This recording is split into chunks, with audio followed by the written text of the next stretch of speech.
kiss me for 5 minutes. $50,000.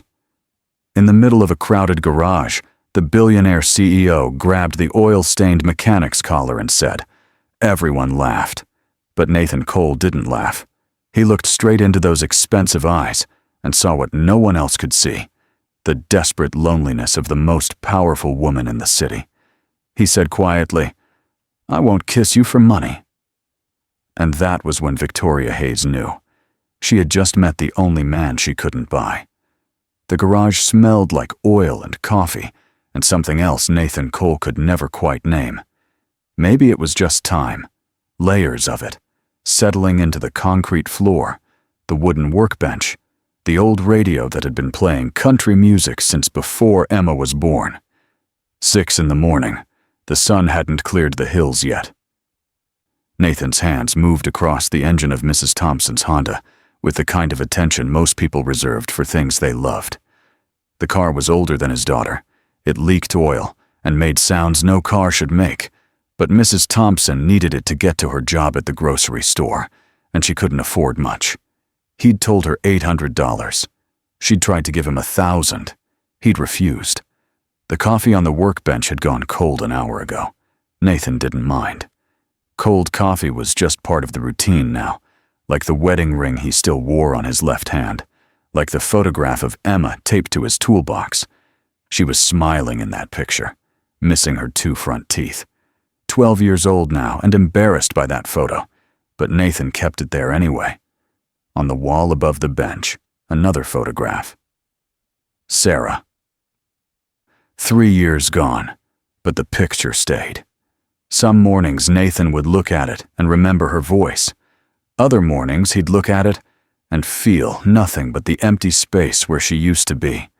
He'd been an aerospace engineer once, worked on satellite systems for a defense contractor. Good money, better benefits, a future people called promising. Then Sarah got sick, and the promising future turned into something else.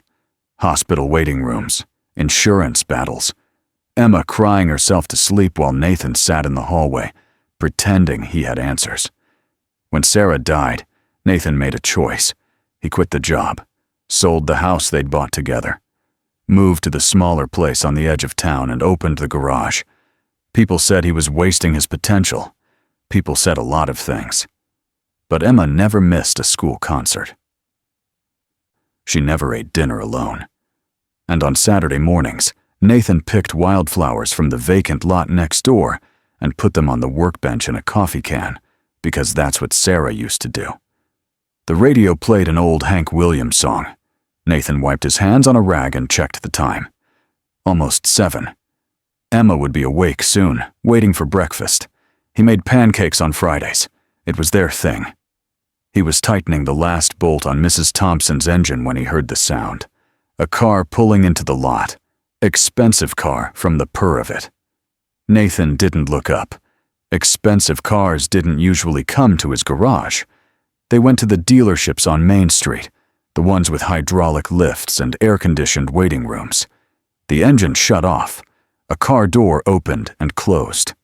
Footsteps, high heels on concrete. Nathan straightened up and saw her. She stood in the doorway like she'd taken a wrong turn and ended up somewhere beneath her. Armani suit, Louboutin heels, the kind of polish that came from never having to think about money. Her car was a black Porsche, spotless except for a scrape along the front bumper. She looked at the garage the way people look at things they're planning to bulldoze. Nathan wiped his hands on the rag again and waited. He didn't say anything. People like her always spoke first. Victoria Hayes didn't ask if he could fix the car.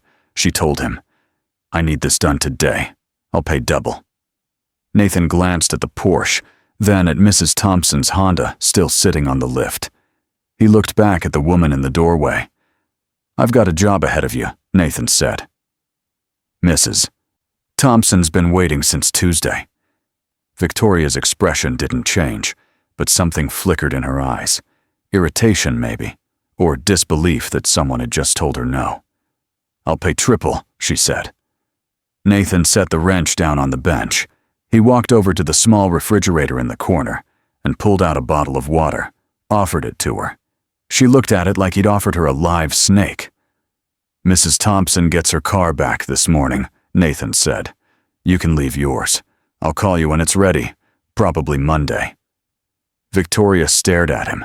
Her hand was gripping her phone so tight her knuckles had gone white. The phone kept buzzing. 15, maybe 20 notifications lighting up the screen. She didn't look at any of them. "Do you know who I am?" Victoria asked. Nathan took a drink from the water bottle she'd refused. "Should I? I'm the CEO of Hayes Technologies. I have a board meeting in 2 hours. I don't have time for this." "Then you should have taken it to the dealership," Nathan said. He said it without malice, just fact. Victoria's jaw tightened. She looked around the garage, really looked this time. The cracked concrete, the ancient radio, the coffee can full of wildflowers. Her eyes landed on the photograph of Sarah, and for just a second, something in her face changed. Then it was gone. "This place is filthy," she said. "How do you expect people to trust you with their cars when you can't even keep your shop clean?" Nathan didn't flinch. He'd heard worse. He picked up the wrench again and walked back to Mrs. Thompson's Honda. "Money doesn't buy respect," he said quietly. "You want your car fixed? You wait your turn like everyone else." Victoria's face flushed. She stepped forward, and Nathan thought she might actually shout. But then her heel caught on a patch of oil slick near the lift. She stumbled. Nathan moved fast, caught her by the arm before she went down. His hand, rough, calloused, stained with grease, closed around her wrist. For a moment, neither of them moved. Her skin was soft, too soft. The kind of soft that came from never using your hands for anything real. But she was shaking. Nathan could feel it. Not from the stumble, from something else. He let go and stepped back. "You all right?" he asked. Victoria straightened her jacket, smoothed her hair, but her hands were still trembling. "I'm fine," she said. She wasn't fine. Nathan could see it. Whatever was buzzing on her phone, whatever meeting she was late for, whatever life she was living in that suit and those heels, it was crushing her. He recognized the look. He'd seen it in the mirror 3 years ago. By now, a few other people had gathered. Eddie, one of Nathan's part-time guys, a couple of customers waiting for their cars. They were watching, whispering. Someone laughed. "Guess the CEO's got a thing for mechanics now." Victoria's face went white, then red. She turned toward the voice, but Nathan didn't see who said it. Didn't matter. What mattered was what happened next. Victoria turned back to Nathan. Her eyes were wild, desperate. She reached out and grabbed his collar with both hands, pulling him close. The garage went silent. "Kiss me," she said. Her voice was shaking. 5 minutes, $50,000. The laughter started immediately. Someone whistled. Someone else said, "She's lost it." But Nathan didn't laugh. He looked into her eyes and saw the truth nobody else could see. She wasn't joking. She was drowning. Nathan didn't move, didn't pull away. He just stood there with her hands gripping his collar, close enough to see the fine cracks in her makeup, the exhaustion she'd tried to cover up. The garage felt too small suddenly. Too many eyes, too many people waiting to see what he'd do. "Let go," Nathan said quietly. Victoria's grip tightened. Her knuckles were white. She was breathing fast, shallow breaths like someone trying not to panic. 50,000, she said again. Louder this time, like saying it louder would make it real. "I'm serious," Eddie laughed. "Lady, you can't just buy people." Victoria whipped her head toward him. "I can buy anything." "Not here you can't," Nathan said. She turned back to him. Her eyes were wet now. Not quite crying, but close. Nathan had seen that look before, too. On Sarah's face, near the end, when the pain got so bad she couldn't hide it anymore. "Please," Victoria whispered. The word barely made it out. Nathan reached up and gently pulled her hands off his collar. He didn't let go right away, just held her hands for a second, feeling how cold they were despite the summer heat. "I'm not going to kiss you for money," he said. "But if you're willing to admit something, if you can say out loud that under all this, you're just lonely and desperate for someone to see you, then I'll give you a hug, free of charge." The garage went dead quiet. Victoria stared at him, her mouth opened, closed. She looked like she wanted to say something sharp, something cutting, something to put him back in his place, but nothing came out. And then she started crying. Not the polite kind of crying people do when they're trying to keep it together. Real crying, the kind that comes from somewhere deep and dark and too long ignored. Her shoulders shook. Her carefully styled hair fell across her face. The $50,000 suit didn't look so powerful anymore. People started drifting away, uncomfortable, embarrassed. Eddie mumbled something about checking on a parts order and disappeared into the back room. The customers left. Within a minute, it was just Nathan and Victoria, standing in the middle of the garage while the radio played softly in the background. Nathan grabbed a clean shop towel from the bench and handed it to her. She took it without looking at him, pressed it against her face. "Your car stays here," Nathan said. "I'll fix it when I'm done with Mrs. Thompson's. Should be ready by Monday. Call you when it's finished." He started to turn away, but Victoria's voice stopped him. "Why didn't you take advantage of me?" Nathan looked back. She'd lowered the towel. Her mascara was smeared. She looked younger suddenly, smaller. "Because I know what it feels like," he said. "To have the world use you up and spit you out. To have people only care about what they can get from you." Victoria's eyes searched his face. "Who used you?" "Life," Nathan said simply. "Same as everyone." He picked up his wrench and went back to Mrs. Thompson's car. Started working again like nothing had happened, but he could feel Victoria still standing there, watching him. After a long moment, she spoke again. Her voice was steadier now, quieter. "I haven't cried like that in 15 years. Nathan didn't look up. Sometimes that's the problem. What is? Holding it in for 15 years. Victoria laughed. It was a broken sound, but it was real. She wiped her eyes with the towel again and walked slowly toward the door. Her heels clicked on the concrete. When she reached the Porsche, she stopped. "You really won't take the money?" she asked. "I really won't." "Why?" Nathan finally looked up from the engine. "Because you don't need someone to kiss you for 5 minutes. You need someone to see you for who you are when all the money and power and bullshit gets stripped away. And I just did that. For free." Victoria stood there for a long moment. Then she nodded. Once. Sharp, like she just made a decision about something. "Thank you," she said. She got into the Porsche and drove away. Nathan watched the black car disappear down the street. Then he went back to work. The coffee was still cold. The radio was still playing. Emma would be awake soon, waiting for pancakes. But something had shifted. He could feel it, like standing on a train platform and hearing the distant rumble of something coming. 3 days passed. Victoria didn't come back for the Porsche. Nathan finished the repairs on Monday morning. The scrape on the bumper was gone. The alignment was fixed. He'd even detailed the interior, though she hadn't paid for that.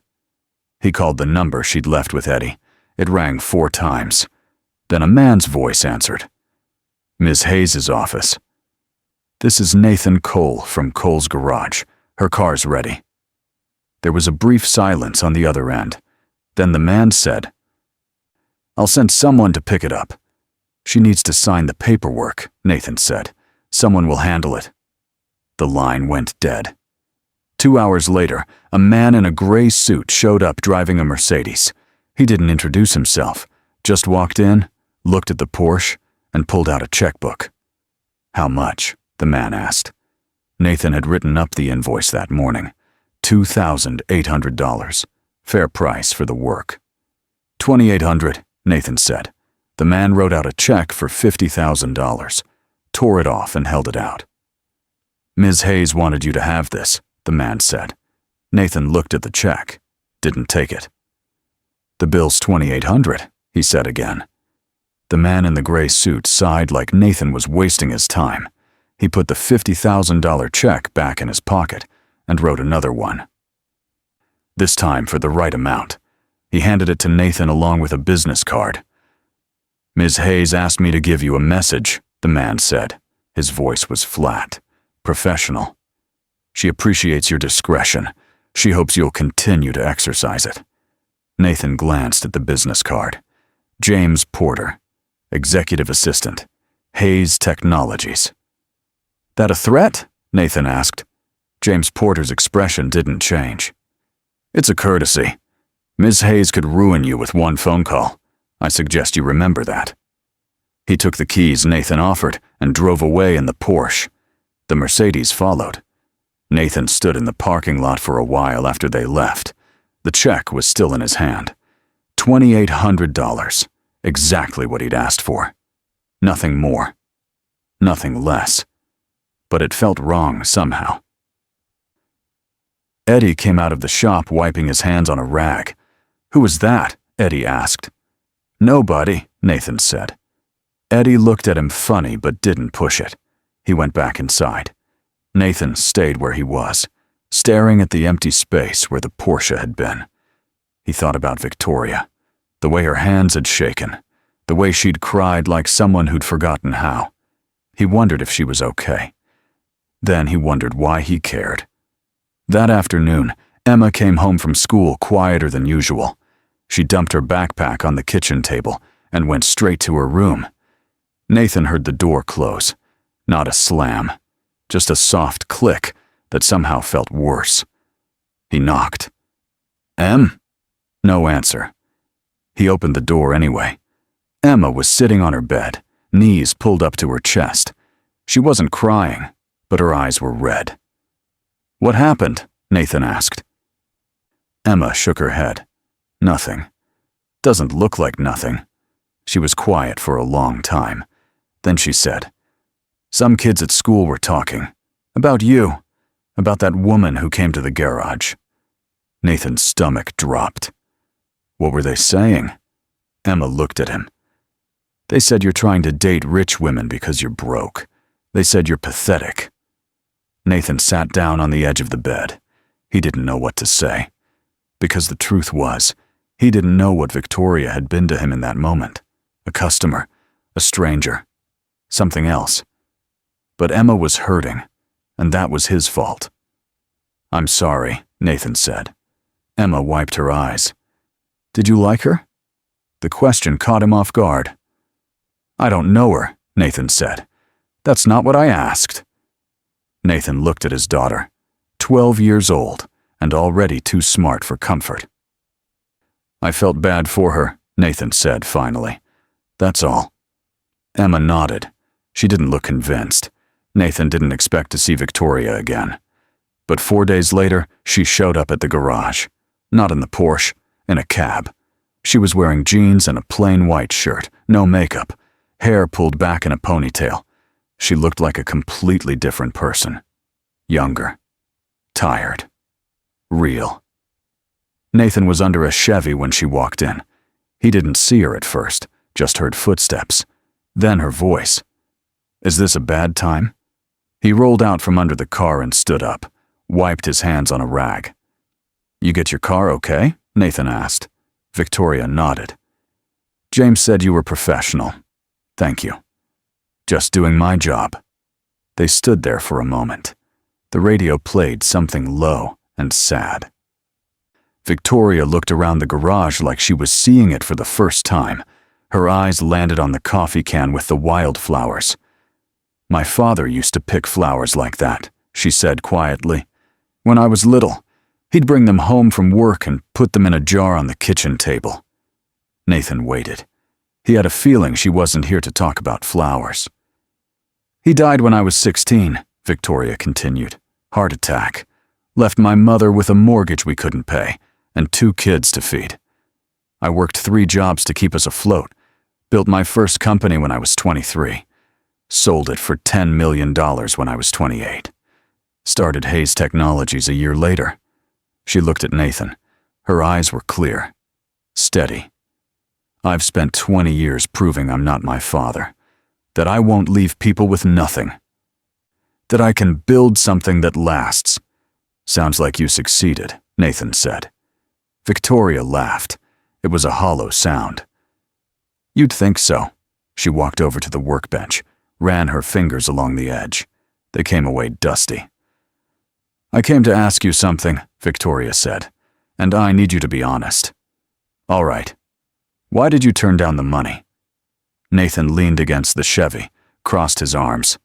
I told you, you can't buy people. That's not an answer, Victoria said. That's a principle. I want to know why it matters to you. Nathan was quiet for a moment. He thought about Sarah, about the hospital, about the insurance company that had denied her claim 3 times before finally approving it, about the doctors who'd treated her like a billing code instead of a person. My wife got sick, Nathan said.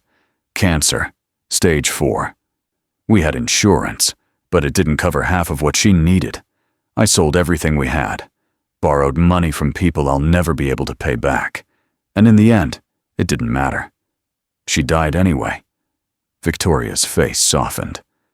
After she was gone, people kept trying to help, Nathan continued. They'd bring food, offer to watch Emma, cut me checks I didn't ask for. And I realized something. They weren't helping because they cared. They were helping because it made them feel better, like they could throw money at my grief and make it go away. He looked at Victoria. When you offered me $50,000, you weren't offering me money. You were trying to buy a feeling, connection, comfort, something to fill the hole. And I didn't want to be the person who took your money and gave you nothing real in return. Victoria stared at him. Her eyes were wet. You're wrong about one thing, she said. Her voice was shaking. I wasn't trying to buy a feeling. I was trying to prove I still could. Feel something. Anything. Nathan didn't know what to say to that. Victoria wiped her eyes. I'm sorry. I shouldn't have come here. She started toward the door. Nathan almost let her go. But then he thought about Emma, about the way she'd looked at him the other day, about the kids at school calling him pathetic, and he thought about Victoria, standing in a garage, crying, alone. Wait, Nathan said. Victoria stopped. You hungry? He asked. She turned around, looked at him like he'd asked her to solve a calculus equation. What? I'm asking if you want to get dinner, Nathan said. Nothing fancy. There's a po' place down the street, $7 a bowl. Best thing you'll eat all week. Victoria just stared at him. I can't pay you back for the therapy session you just gave me, Nathan said. But I can buy you dinner, if you want. Victoria's phone buzzed in her pocket. She pulled it out, looked at the screen. Nathan saw the name. David Hayes. Her brother, probably. The phone kept buzzing. Victoria looked at Nathan, then at the phone, then back at Nathan. She silenced the call. Okay, she said. The restaurant was a hole in the wall 2 blocks from the garage. 6 tables, mismatched chairs. A menu written in both English and Vietnamese taped to the wall. The owner, an older woman named Mai, greeted Nathan like family when they walked in. Nathan, you bring friend today? Nathan smiled. This is Victoria. Mai looked Victoria up and down with the kind of blunt assessment only older women could get away with. Then she grinned. Very pretty. You sit. I bring number 7, extra basil. They sat at a table by the window. Victoria looked around like she'd landed on another planet. Nathan watched her take it in. The plastic tablecloths, the fluorescent lights, the smell of star anise and beef broth that had been simmering since morning. You come here a lot? Victoria asked. Couple times a week, Nathan said. Emma likes the spring rolls. Mai brought them water and a pot of tea without asking. Victoria picked up the cup and held it between her hands. She didn't drink, just held it. "I haven't been to a place like this in 30 years, Victoria said quietly. "Why not?" She looked out the window. "When you spend your whole life trying to escape something, you don't go back, even for soup." The food came. 2 bowls of pho, a plate of fresh herbs, bean sprouts, lime wedges, chili sauce. Victoria stared at the bowl like it was a puzzle she needed to solve. Nathan showed her how to add the basil, squeeze the lime, taste the broth first before adding anything else. She took a bite, closed her eyes. When she opened them again, she was crying. Not like before, not the desperate, gasping kind, just quiet tears running down her face while she ate. "My dad used to take me to a place like this," Victoria said. Her voice was steady despite the tears. "Every Sunday morning, before he died, he'd always order extra basil. Said it made the broth taste like home."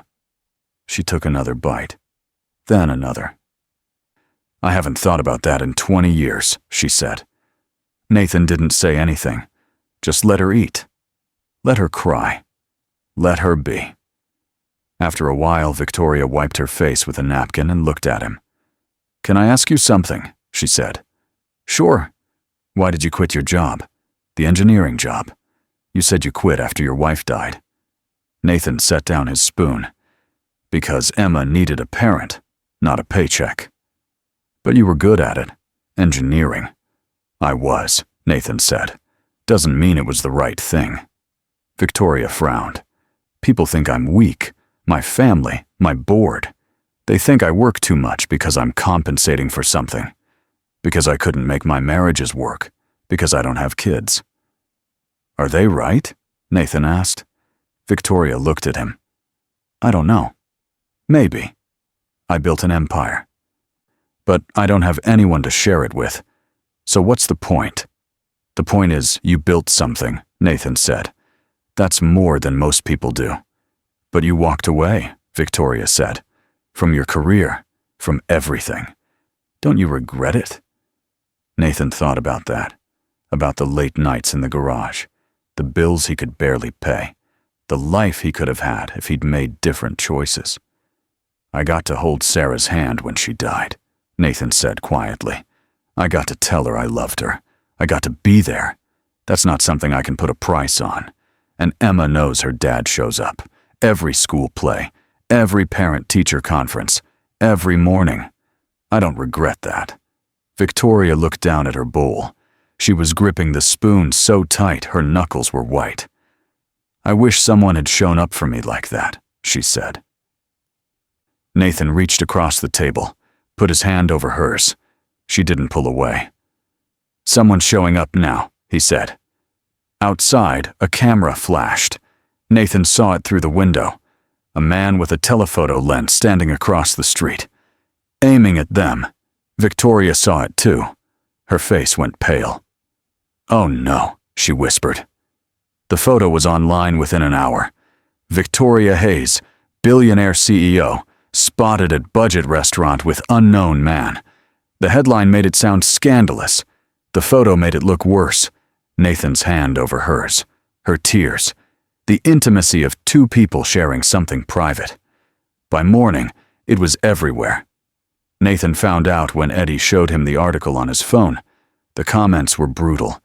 Gold digger, opportunist, pathetic. People who'd never met Nathan decided they knew exactly who he was. The garage phone rang all day. Reporters, bloggers, people pretending to be customers just so they could ask questions. Nathan stopped answering. Emma came home from school in tears. "They're saying awful things about you," she said. "The kids at school, they're saying you're using her, that you're a loser." Nathan held his daughter while she cried. He wanted to tell her it wasn't true. But the truth was, he didn't know what he was doing with Victoria. He didn't know what any of this was. That evening his phone rang, unknown number. He almost didn't answer. But he did. Victoria's voice was quiet, strained. "Nathan, I'm so sorry." It's not your fault, Nathan said. Yes, it is, Victoria said. My board is furious. My family is threatening to sell their shares. They're saying I'm unfit to lead. That I'm having a breakdown. Nathan could hear the exhaustion in her voice, the defeat. And they're going after you, Victoria continued. I saw the things people are saying, about Emma, about your wife. I can't let that happen. Nathan's chest tightened. What are you saying? Victoria took a shaky breath. I'm saying we need to stop this, before it gets worse, before someone else gets hurt. Victoria. I mean it, Nathan. Don't call me. Don't come to my office. Just let this die. Is that what you want? Nathan asked. There was a long silence. It doesn't matter what I want, Victoria said. The line went dead. Nathan stood there in his kitchen, holding the phone. Outside, it started to rain. He watched the water streak down the window. Thought about Victoria sitting alone in some glass tower. Thought about the way she'd cried over a bowl of soup. He didn't call her back, but he didn't sleep that night either. 2 weeks passed like a slow bleed.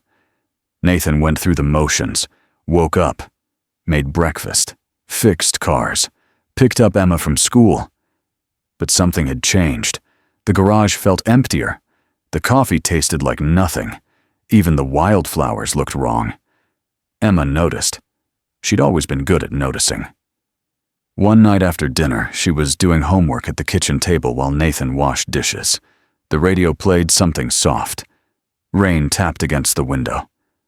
Dad? Emma said. Nathan looked over. Yeah? Emma set down her pencil. She had that look on her face, the one that meant she'd been thinking about something for a while and was finally ready to say it. Do you like Ms. Hayes? Nathan turned off the water. Dried his hands on a towel. He didn't answer right away. Why are you asking? He said. Emma shrugged. Because you've been sad. And you're only sad like this when you're trying to pretend you're not sad. Nathan sat down across from her. The kitchen light made everything feel too bright, too exposed. It's complicated, Nathan said. That's what adults say when they don't want to tell the truth, Emma said. She wasn't wrong. Nathan looked at his daughter. 12 years old. Same eyes as Sarah. Same way of seeing through him. Yeah, Nathan said quietly. I like her. Then why did you stop talking to her? Because people were saying things. About me. About you. I didn't want you to get hurt. Emma frowned. I'm already hurt, Dad. The kids at school already said mean things. Stopping now doesn't change that. Nathan felt something crack open in his chest. I'm sorry, he said. Emma reached across the table and put her hand on his. Her fingers were small, still a kid's hand, but the gesture was pure grown-up. Mom used to tell me something, Emma said, before she got really sick. She said being brave doesn't mean you're not scared. It means you do the thing anyway. Nathan's throat tightened. You taught me that too, Emma continued. When Mom died, you were so scared. I could see it. But you kept going. You took care of me. You didn't run away. She looked at him with those Sarah eyes. Mom also said that love is when you see someone scared and you still choose to be with them. She said, that's what you did for her. Nathan couldn't speak. He just squeezed Emma's hand. I think Miss Hayes is scared too, Emma said, and I think she needs someone who won't run away. Nathan sat there in the too bright kitchen with his too smart daughter and realized she was right. He'd spent 2 weeks telling himself he was protecting Emma, protecting himself, but really, he'd just been afraid of failing, afraid of losing someone again, afraid of not being enough. You're right, Nathan said finally. Emma smiled. I know. When did you get so wise? I have a good teacher, Emma said. The next morning, Nathan made a decision. He got up early, showered, put on the one dress shirt he owned. It was wrinkled, but it would do. He dropped Emma off at school and drove across town to the Hayes Technologies building. The 50-story glass tower looked even more intimidating in daylight. Nathan parked the truck in a visitor spot and walked into the lobby. The receptionist looked up from her computer. Her expression said everything. He didn't belong here. "Can I help you?" she asked. Polite. Cold. "I need to see Victoria Hayes," Nathan said. "Do you have an appointment?" "No." The receptionist gave him a thin smile. "Ms. Hayes doesn't see anyone without an appointment. Tell her Nathan Cole is here." The receptionist's smile faltered. She recognized the name. Everyone probably did by now. "I'm sorry," she said. "Ms. Hayes is in a board meeting. She can't be disturbed." "I'll wait," Nathan said. He walked over to the seating area and sat down. The leather chairs were probably worth more than his truck. He didn't care. He picked up a magazine from the glass coffee table and pretended to read. The receptionist watched him. Nervous. After a few minutes, she picked up the phone, spoke quietly, hung up. Security would probably come soon. Nathan didn't care about that either. An hour passed, then 2, then 3. People walked through the lobby, suits and briefcases, and the kind of hurry that came from having important places to be. Some of them stared at Nathan. He ignored them. He thought about Victoria, about the way she'd cried in the garage, the way she'd held the teacup at the restaurant, the way she'd said it doesn't matter what I want. He thought about what Emma had said. Love is when you see someone scared and you still choose to be with them. 4 hours in, the elevator doors opened. Victoria stepped out. Victoria looked different, thinner. The suit hung on her frame like it was a size too big. Her hair was pulled back, severe and tight. But it was her eyes that stopped Nathan cold. They looked hollow, used up. She saw him and froze. For a moment, neither of them moved. The lobby kept moving around them, people and phones, and the hum of elevator cables. But Victoria and Nathan just stood there, staring at each other across 20 feet of marble floor. Then Victoria walked toward him. Her heels clicked sharp against the stone. "What are you doing here?" she asked. Her voice was flat, exhausted. Nathan stood up. "I need 5 minutes." "Nathan, we talked about this." "I need 5 minutes," he said again. "And this time, I'm the one asking." Victoria looked at the receptionist, the security guard by the door, all the eyes watching. "Not here," she said quietly. She turned and walked toward the elevators. Nathan followed. They rode up in silence. 50th floor. The doors opened into a hallway of glass and steel. Victoria led him to a corner office, closed the door behind them. The office was massive. Floor-to-ceiling windows overlooking the city.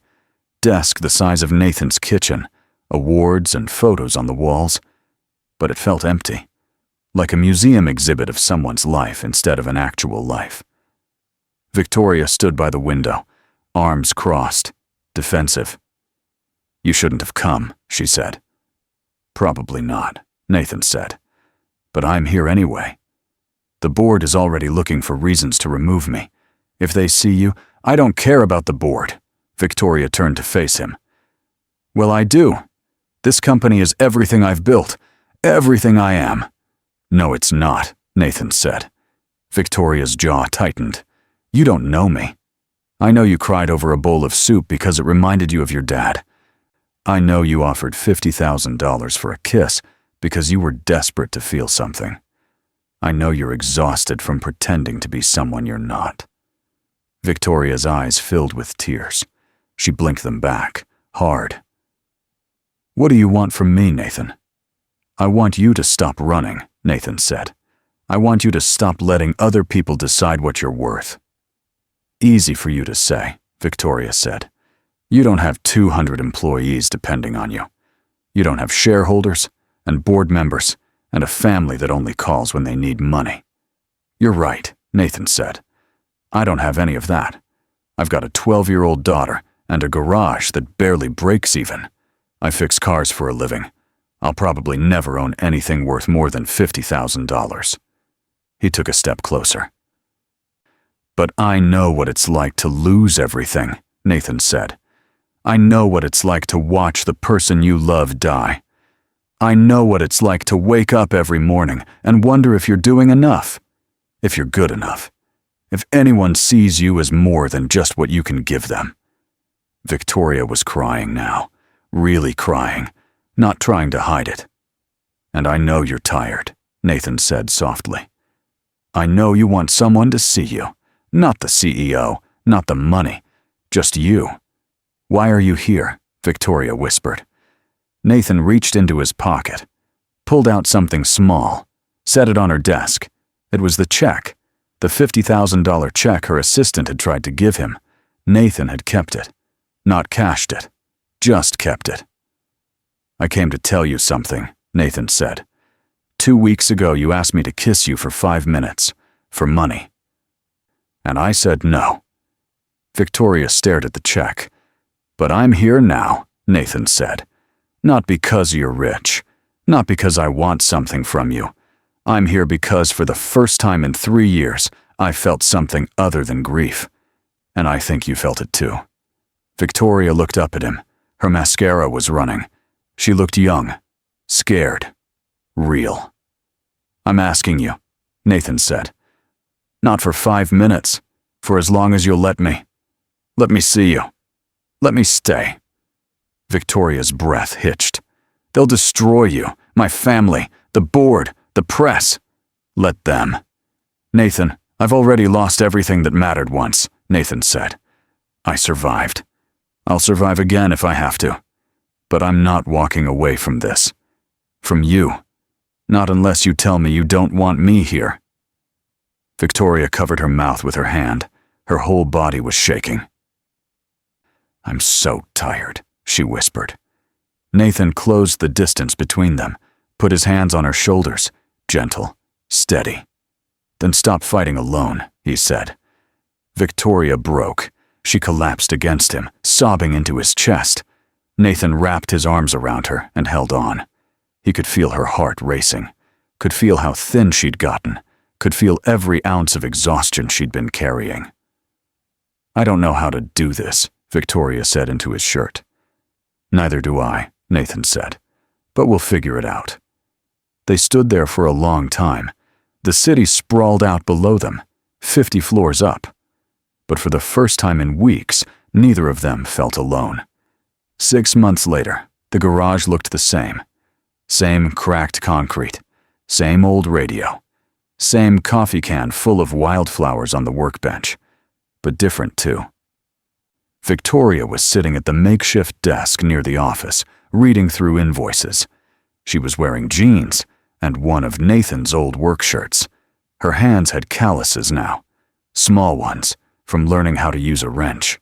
She'd gotten grease under her fingernails yesterday and spent 20 minutes scrubbing them before giving up. Nathan came in from the lot wiping his hands on a rag. Emma was with him, carrying 2 bags of takeout from the Vietnamese place down the street. Mai says hi, Emma said, and she gave us extra spring rolls because she thinks you're too skinny. Victoria smiled. Mai thinks everyone's too skinny.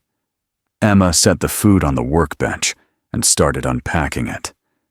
Nathan kissed Victoria on the top of her head as he passed. Quick, easy. The kind of gesture that came from months of practice. Victoria wasn't CEO anymore. She'd resigned 4 months ago, sold most of her shares, kept enough to stay on as an advisor, but nothing more. The board had been furious. Her family had stopped speaking to her entirely. The press had called it a breakdown. Victoria called it waking up. She'd moved into a smaller place across town. Nothing fancy. 2 bedrooms, a kitchen that actually felt like a kitchen. Close enough to the garage that she could walk there in the mornings. She helped Nathan with the books, answered phones, learned the difference between a socket wrench and a torque wrench. Some days she still woke up panicked, reaching for a phone that no longer controlled her life. But those days were getting fewer. They ate lunch together at the workbench. Emma told them about a boy in her class who'd asked her to the spring dance. Victoria asked if he was nice. Emma said he was okay. Nathan said nobody was good enough for his daughter, and Emma rolled her eyes. It felt normal, easy, like a life instead of a performance. After lunch, Emma went back to doing homework in the office. Nathan and Victoria stood outside, watching the afternoon light stretch across the parking lot. "You ever regret it?" Nathan asked. Victoria knew what he meant. The company, the money, the empire she'd walked away from. "Sometimes," Victoria said honestly. "And then I remember what it cost me. Who it cost me." She looked at Nathan. "I don't regret this." Nathan pulled her close. She fit against him in a way that still surprised her, like coming home to a place she didn't know she'd been missing. "5 minutes," Victoria said quietly. Nathan looked down at her. "What?" "That day in the garage. You said you wouldn't kiss me for money, but you'd give me a hug for free." "I remember," Victoria smiled. "I think I got the better deal." Nathan kissed her then. Not for 5 minutes, just long enough to remind them both that some things couldn't be bought. Some things just were. Inside, the radio played. Emma laughed at something on her phone. The coffee was probably getting cold. But for the first time in longer than she could remember, Victoria felt something other than empty. She felt home. And that was worth more than all the money in the world.